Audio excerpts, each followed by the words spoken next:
Amen. But a lot of the Western Christianity is really caught up in their facilities.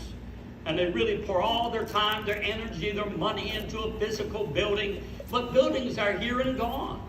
You know, many times I've driven through the cities, and I don't know why, I've always been kind of like when you go to Baltimore. I've gone to Baltimore, and I've seen these majestic buildings they began to build, and they ran out of money, and they're sitting there to this day decaying.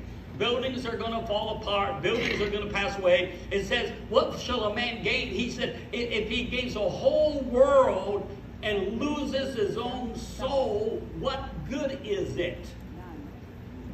I'm not saying that we should not be good stewards over what we have, but we're not obsessed with it.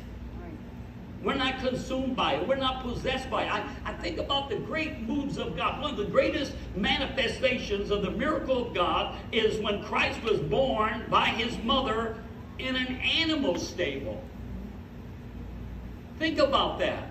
I mean, the King of Kings and the Lord of Lords, Emmanuel, God was given birth to in a stinking animal barn.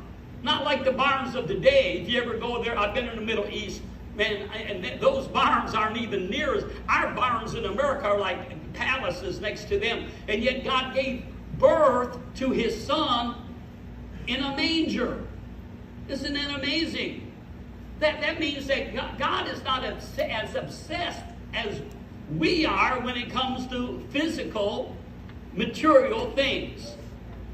Matter of fact, Jesus, he could have believed the Father every night to stay at a comfort inn or some beautiful inn. But you know what he told the one man? He said, I want to follow you, Jesus. He said, the Son of Man has nowhere to lay his head but a rock.